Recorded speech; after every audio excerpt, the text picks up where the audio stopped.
নমস্কার। গল্পসঙ্গীর গল্পের আসরে সকল শ্রোতা বন্ধুদের স্বাগত জানাই। গল্পসঙ্গীর আজকের নিবেদন গজেন্দ্র কুমার মিত্রের লেখা গল্প কুলনাশিনী।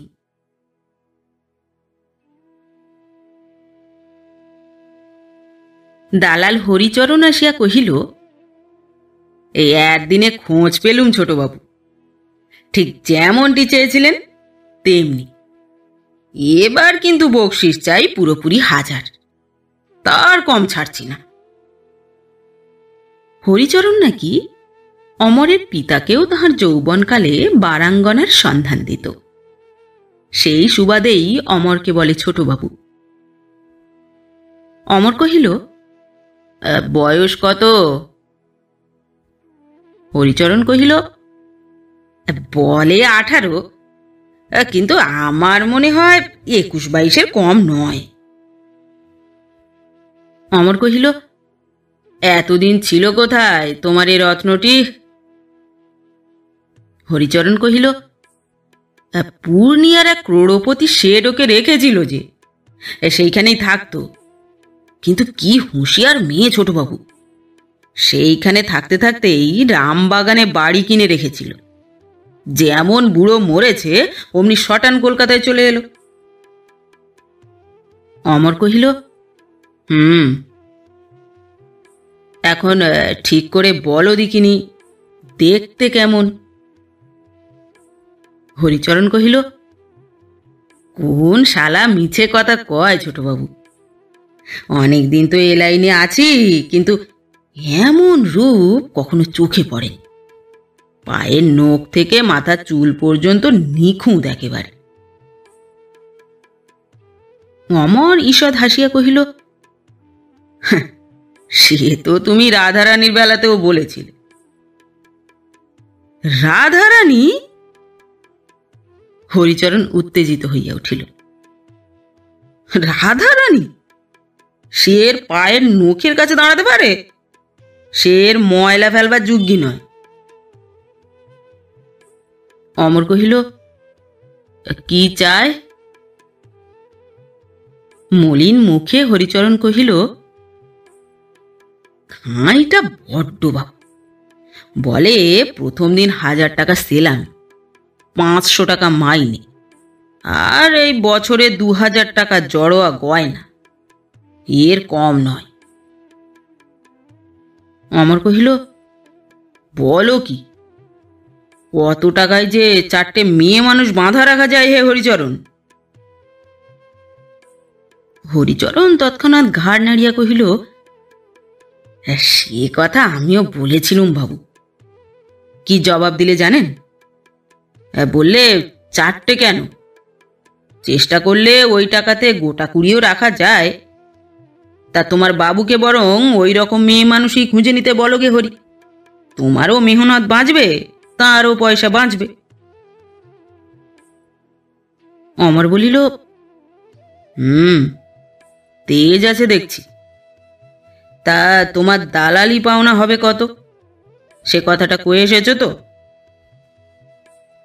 হরিচরণ হাসিয়া কহিল, সে কথা ফাঁদতেই দিলে না ছোটবাবু। পায়েতে একজোড়া ভেলভেটের চটি ছিল, তারই এক পাটি তুলে নিয়ে বললে, দালালির টাকার ভাগটা ও তরফের, এ তরফে শুধু এই।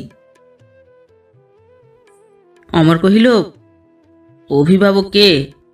মা আছে? তাহলেও বাঁচতুম, ইয়ে নিজেই গিন্নি।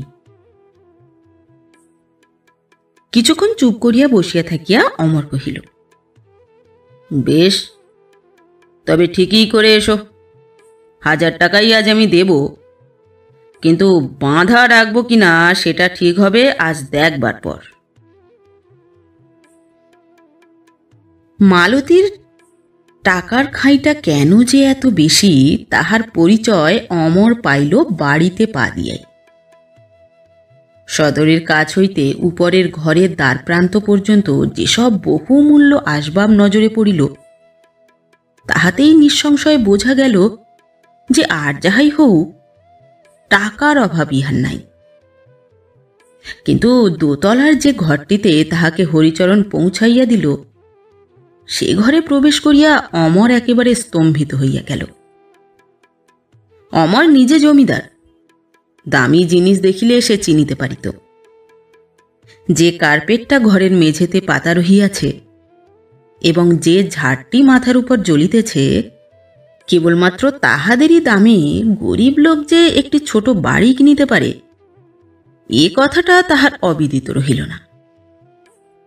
সে বিস্মিতভাবে আসবাবপত্র ও ছবিগুলি দেখিতেছিল, সুতরাং মালতীর আগমন টের পায় নাই।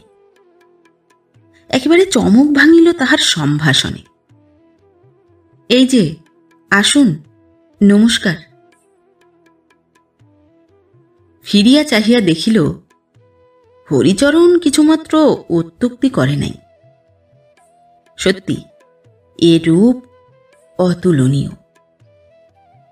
হাতে 3 গাছি করিয়া হীরার চুড়ি এবং গলাতে একটি চুনির নেকলেস, এছাড়া আর কোনো অলংকার নাই। পরনের কাপড়খানা দামি হইলেও সাদা সুতার মাদ্রাজি শাড়ি, কিন্তু এই সামান্য বেশভূষা ও অতি সাধারণ প্রসাধনী মনে হইল যেন সারা ঘর এই রমণীটির রূপে জ্বলিয়া উঠিয়াছে। সেদিকে চাহিলে চোখ ঝলসাইয়া যায়, মাথা ঝিমঝিম করে। মালতী বোধ করি পুরুষের এ বিস্ময়ে অভ্যস্ত। সে মুখ টিপিয়া হাসিয়া কহিল, আসুন, এ ঘরে বসবেন, আসুন। অমরবাবু হাসি হাসি মুখে 2 পা অগ্রসর হইল, কিন্তু যেমন মালতী হাত তুলিয়া আবার নমস্কার করিল, অকস্মাৎ তাহার নজর পড়িল মালতীর চিবুকের উপরে ছোট তিলটি, এবং নিমেষে তাহার মুখ বিবর্ণ হইয়া উঠিল।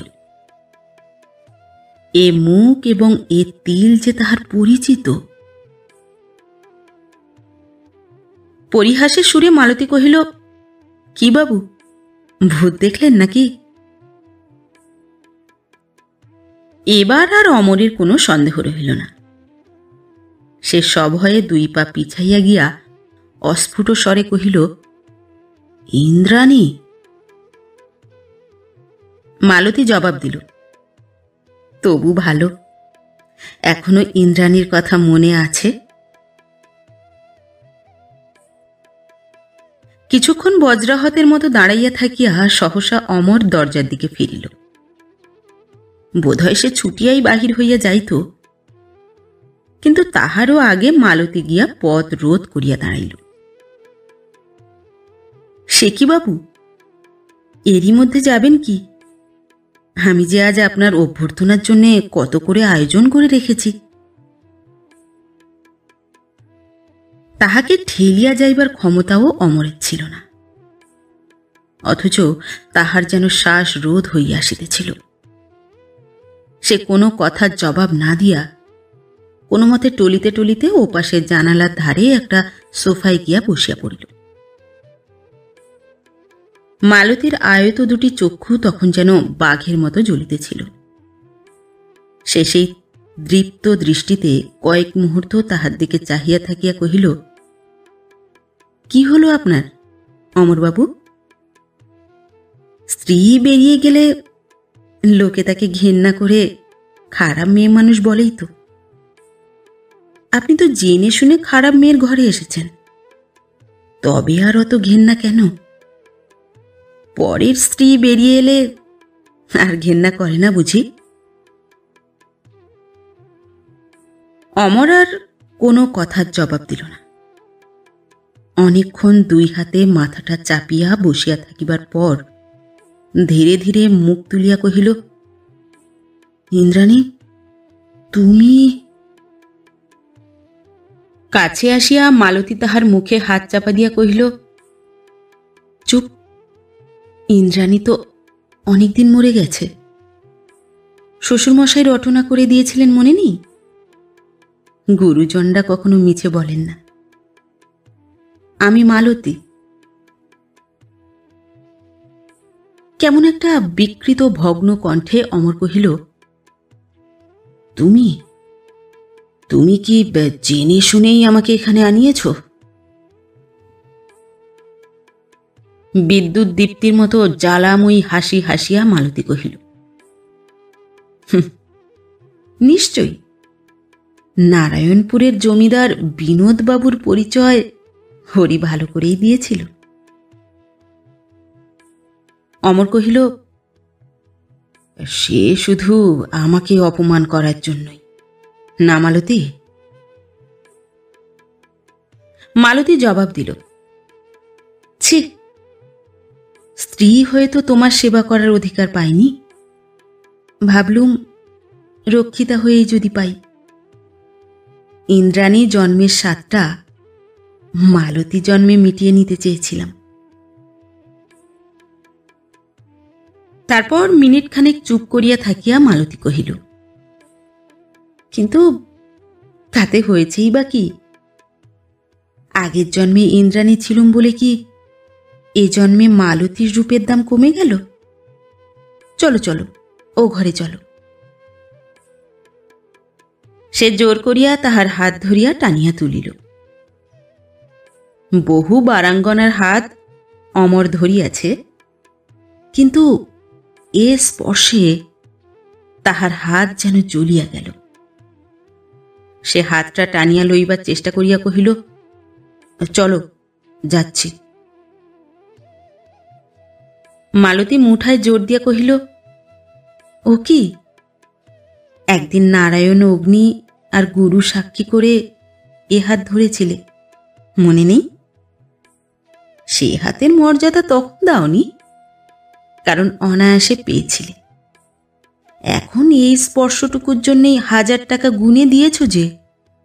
ভালো করে মনে করে দেখো দেখি, কোন হাতের ছোঁয়াটা ভালো, ইন্দ্রাণীর না মালতীর?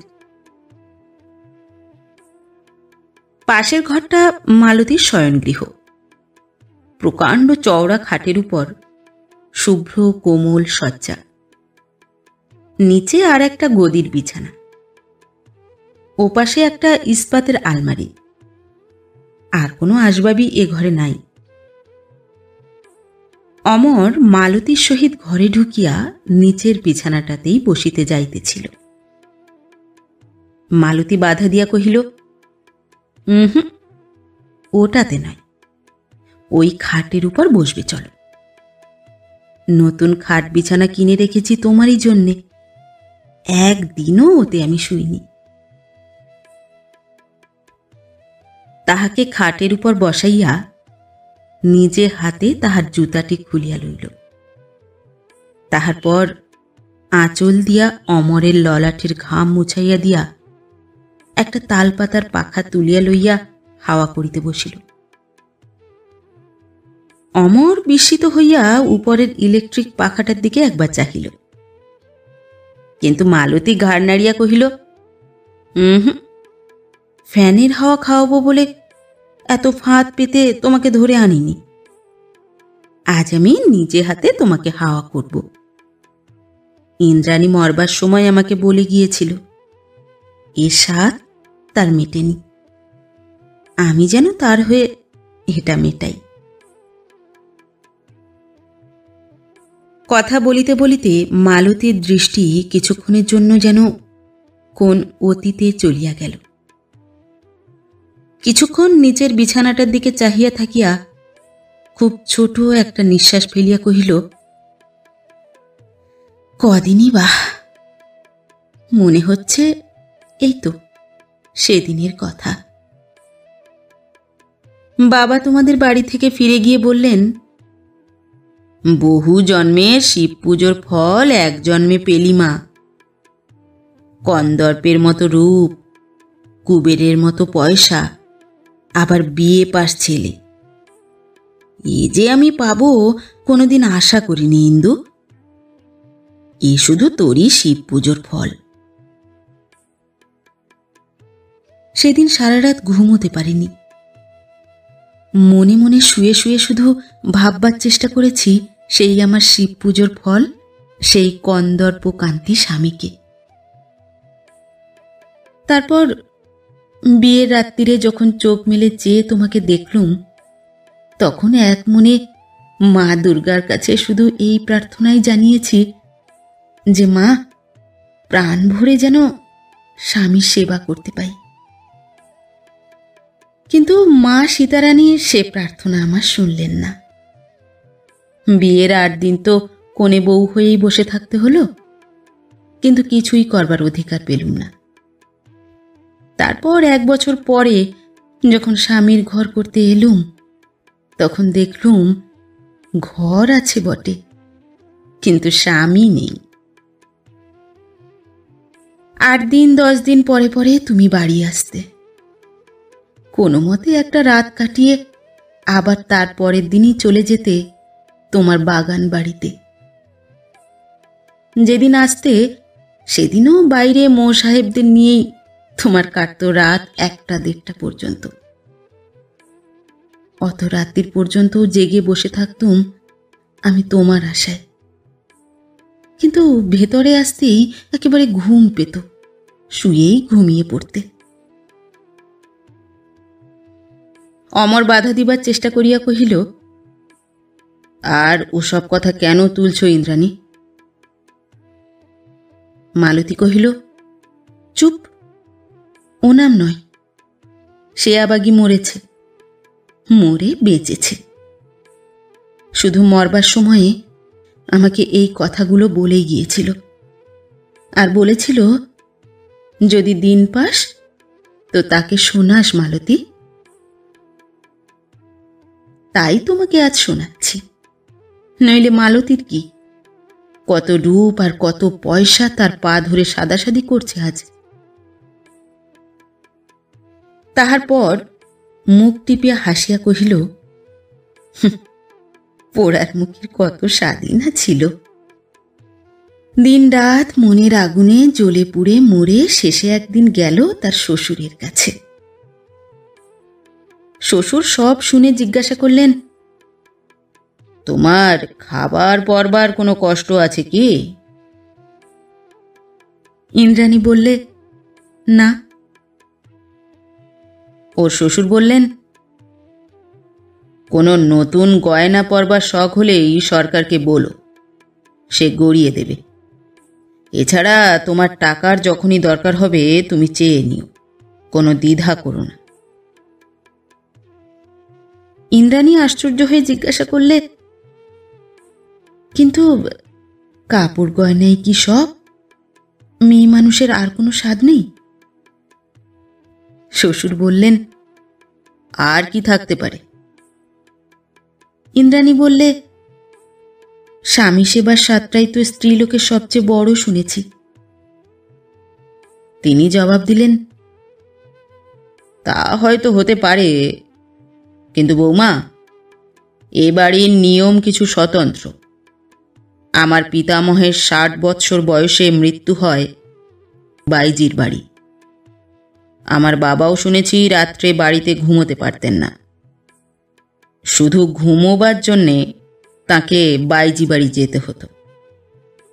আমারও যৌবনকালে ও দোষ ছিল। সত্যি কথা বলতে কি, তোমার শাশুড়ি বেঁচে থাকতে আমিও ছাড়তে পারিনি। তখন অমরকে আমি কি বলে শাসন করব মা? করলেই বা শুনবে কেন? নারায়ণপুরের বৌমা আসেন শুধু এ বাড়ির বংশ রক্ষা করতে। এখানকার বাবুরা স্ত্রীর কাছ থেকে সেবা নেন না কখনো, নেন রক্ষিতার কাছ থেকে। সেই দিনই নাকি ইন্দ্রাণী শপথ করেছিল যে স্বামীর সেবা সে করবেই। স্ত্রী রূপে করবার অধিকার যদি না থাকে, তাহলে রক্ষিতা রূপেই সে করবে। যে বংশের যে নিয়ম। ঈষৎ বিদ্রূপে সুরে অমর কহিল, সেই জন্যেই কি? মাথা নাড়িয়া মালতী কহিল, হ্যাঁ, ঠিক সেই জন্যেই ইন্দ্রাণী তার কুলোত্যাগ করেছিল।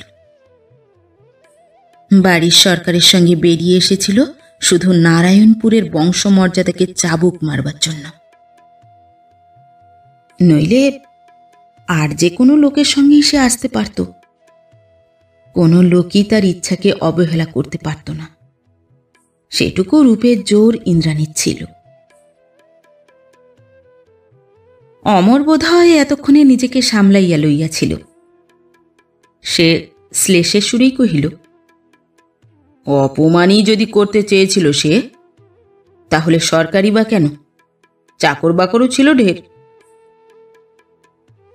মালতী কহিল, তা ছিল, কিন্তু তাতে শুধু তারই নিজ প্রবৃত্তি প্রকাশ পেত। নারায়ণপুরের এমন বেশি অপমান হতো না। বহুক্ষণ দুজনেই বসিয়া থাকিবার পর অমর কহিল, তাহলে আমি যাই। যা শোনাবার ছিল শেষ হয়েছে তো? মালতী কহিল, কেন? মালতীকে কি পছন্দ হলো না? অমর কহিল, না, মালতীর এ জন্মের ইতিহাসটাই জানতে পেরেছিল। পূর্বজন্মের খবরটা জানতুম না কি না। সে উঠিয়া দাঁড়াইল। মালতী জোর করিয়া হাত ধরিয়া তাহাকে বসাইয়া কহিল, বসো বসো, রাত এখনো ঢের বাকি আছে। নারায়ণপুরের বাবুদের বাড়ি ফেরবার সময় এখনো হয়নি। আচ্ছা, একটা কথা জিজ্ঞাসা করি। তুমি তো অনেক মেয়ে মানুষই বাঁধা রেখেছ। সকলকারই কি পূর্বজন্মের ইতিহাস জেনে তবে তাকে পছন্দ করেছ? খবর নিয়েছ কি তারা কোন কুল আর কার সঙ্গে ছেড়ে এসেছিল?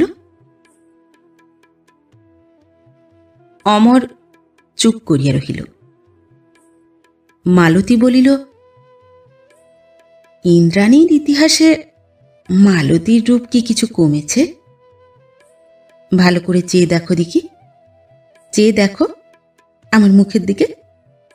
চেয়ে দেখো আমার এই হাত, গলা, দেহ। ভালো করে দেখো। দেখেছ এমন রূপ এর আগে? অমর সরলভাবেই স্বীকার করিল, না। আর তা দেখিনি বলেই আমার এই বিতৃষ্ণা মালতী। তোমার ইন্দ্রাণী আমাকে ঠকিয়েছিল, তার শোধ তুলব আমি তোমাকে অপমান করে। মালতী জবাব দিল, কিন্তু ইন্দ্রাণী তোমাকে কেমন করে ঠকালে শুনতে পাই কি? তুমি কি তার দিকে চেয়ে দেখেছিলে? অমর কহিল, তুমি ভুলে যাচ্ছ, স্ত্রীর দিকে চেয়ে দেখা নারায়ণপুরের বাবুদের নিয়ম নয়। মালতী কহিল, সে তো আগেই বলেছি, ইন্দ্রাণী নয়, তার আত্মসম্মান ছিল। যাক, একটা কথা শুনে রাখো। আজকের রাত তোমাকে এখানেই কাটাতে হবে। নিচে দুজন গুর্খা দারোয়ান আছে, আর দূরে আছে চাবি দেওয়া। এই জন্যেই আমি হরিকে মো সাহেব আনতে বারণ করেছিল। যে রূপটা আমার অনেক কাজে লাগলো, সেই রূপটা ইন্দ্রাণীর কাছ থেকেই পাওয়া। ধার দেবার সময় সে শর্ত করে নিয়েছিল যে একদিনও তার স্বামীর সেবা করে আমি যেন তার ঋণ শোধ দিই। অমর একটা নিঃশ্বাস ফেলিয়া বিছানার উপর শুইয়া পড়িল। তাহার পর কহিল, ইন্দ্রাণী একটা কথা বোধহয় জানত না, দুধের স্বাদ ঘোলে মেটে না। মালতী জবাব দিল, দেখা যাক। তাহার পর উঠিয়া দাঁড়াইয়া কহিল, তোমার খাবারটা নিয়ে আসি। সে নিজেই একটা টিপাই আনিয়া খাটের কাছে রাখিয়া একটা রূপার গামলা ও এক গাড়ু জল লইয়া আসিল। কহিল, হাত মুখ ধুয়ে নাও এখানে। অমর প্রতিবাদ নিষ্ফল জানিয়াই বোধ হয় কোনো কথা কহিল না। হাত মুখ ধুইয়া মালতীর শাড়ির আঁচলটা বাড়াইয়া দিতে নির্বিকারভাবে তাহাতেই মুছিয়া লইল। কিছুক্ষণ পরে যখন মালতী নিজেই আসন পাতিয়া ঠাঁই করিয়া রূপার থালা ও বাটিতে অজস্র ভোজ্য দ্রব্য লইয়া প্রবেশ করিল, তখন সে শুধু প্রশ্ন করিল, ঝি চাকররা তোমার কোথায় গেল সব? মালতী কহিল, সবাই আছে, আজ তাদের উপরে উঠতে মানা করে দিয়েছি। তাহার পর অমর আসনে বসিলে কহিল, ওই আসন আমার নিজে হাতে বোনা, আর কেউ বসেনি ওতে। খাবারও প্রত্যেকটি আমার নিজের তৈরি। অমরের গলার স্বরটা কেমন যেন কাঁপিয়া উঠিল।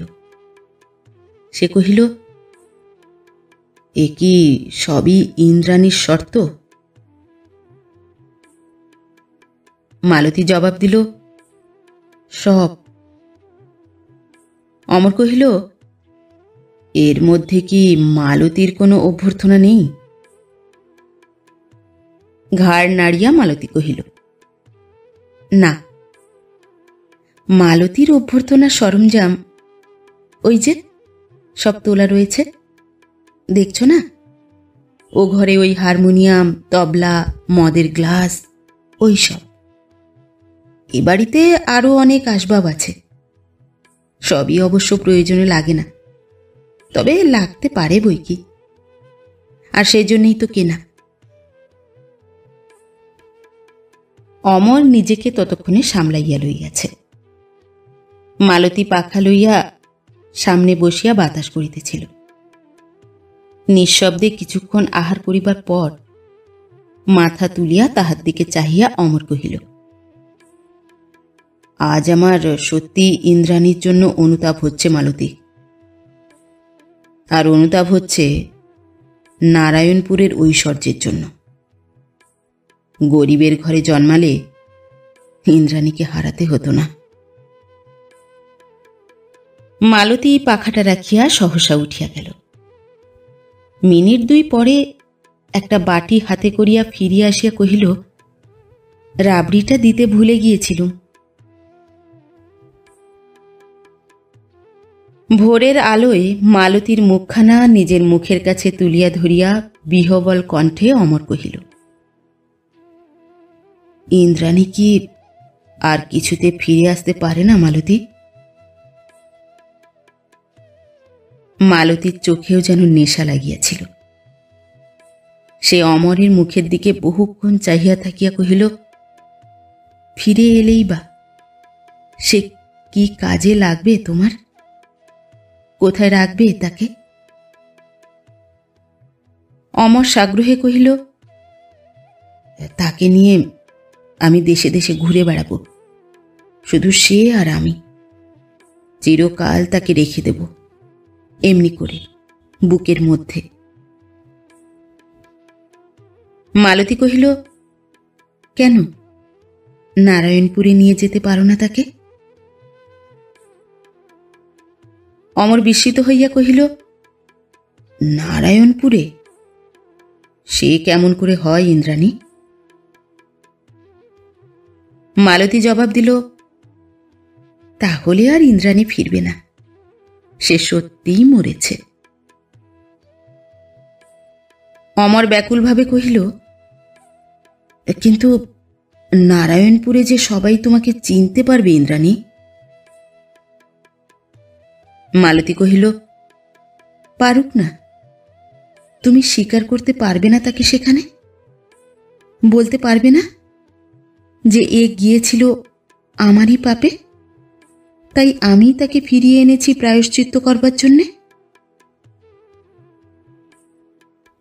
কিন্তু তাহার পরই তাহার মুখ আবার কঠিন হইয়া উঠিল। কহিল, ইন্দ্রাণী মরেছে অমরবাবু, মিছে তাকে ফিরিয়ে আনবার চেষ্টা করো না। সে উঠিবার চেষ্টা করিতেছিল। তাহার হাত দুইটা চাপিয়া ধরিয়া অমর কহিল, কিন্তু মালতী, সে তো মরেনি। ইন্দ্রাণী যদি না বাঁচতে চায় তো মরুক, মালতীই থাক আমার কাছে। মালতী মাথা নাড়িয়া কহিল, সে হয় না। ইন্দ্রাণী বেচারিকে মরতে হয়েছিল এই মালতীদের দলের জন্যেই। আমি তো তার ঘাতক। আমি জেনে শুনে যদি তার স্বামীকে মালতীর হাতে তুলে দিই তো সে স্বর্গে গিয়েও সুখ পাবে না। সে আমি পারবো না। তুমি বাড়ি যাও, আমার সঙ্গে আর তোমার দেখা হবে না। অমর আরও কি বলিতে যাইতেছিল,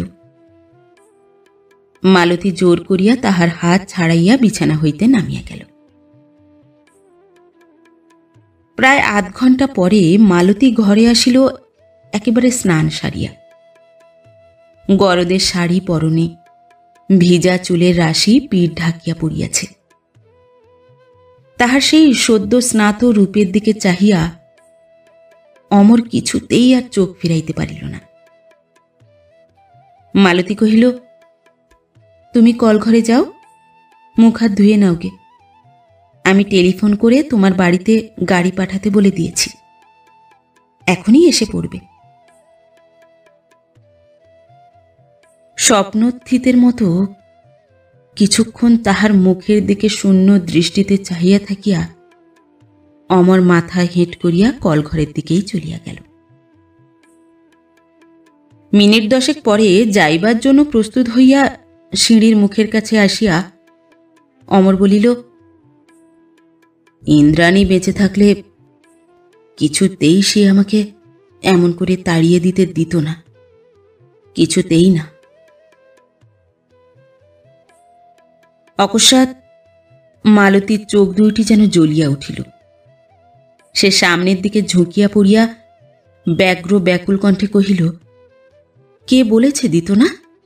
কে বলেছে তোমাকে? দৃঢ়স্বরে অমর কহিল, আমি জানি মালতী, সে যে ইন্দ্রাণী, সে আমার স্ত্রী।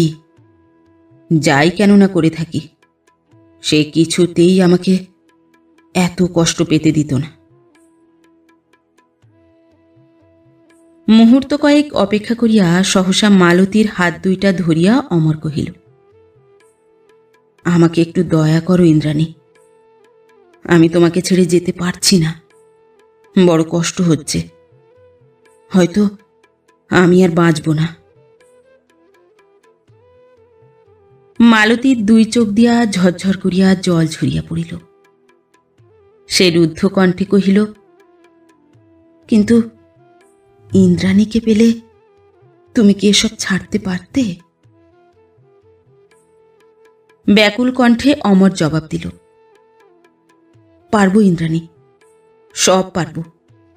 এসব ছেড়ে চলো, তোমাতে আমাতে কোনো দূর দেশে চলে যাই। ঐশ্বর্য নয়, আড়ম্বর নয়, এমনকি দাসী চাকর পর্যন্ত কেউ থাকবে না। অতি সাধারণভাবে আমরা থাকব। আমি দেব বাজার করে, কুয়ো থেকে জল তুলে, আর তুমি রাঁধবে। যাবে, যাবে ইন্দ্রাণী? মালতী দূরের দিকে চাহিয়াছিল। সে ধীরে ধীরে কহিল, হয়তো হে সবই স্বপ্ন, একদিন ভেঙে যাবে, কিন্তু এই স্বপ্নই হোক আজ আমার কাছে বাস্তব। আমি যাব তোমার সঙ্গে। তারপর যেদিন আবার মালতী তোমাকে ডাকবে, ডাকবে তোমাকে নারায়ণপুরের ঐশ্বর্য, তুমি আবার ফিরে এসো। সেদিন ইন্দ্রাণী না হয় আর একবার মরবে, তবু দুদিনের জন্য সে তোমার প্রয়োজনে লাগুক। সে গলায় আঁচল দিয়া অমরকে প্রণাম করিল, কহিল, তুমি মালতীর অপরাধ মাপ করো।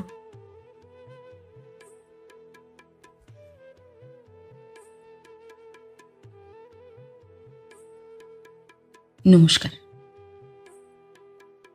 নতুন একটি গল্প নিয়ে খুব শিগগির ফিরে আসছি। ততক্ষণ সবাই ভালো থাকবেন, সুস্থ থাকবেন। গল্প পাঠ কেমন লাগলো অবশ্যই কমেন্ট করে জানাবেন এবং ভিন্ন ভিন্ন স্বাদের অডিও স্টোরি শোনার জন্য অবশ্যই চ্যানেলটি সাবস্ক্রাইব করবেন। ধন্যবাদ।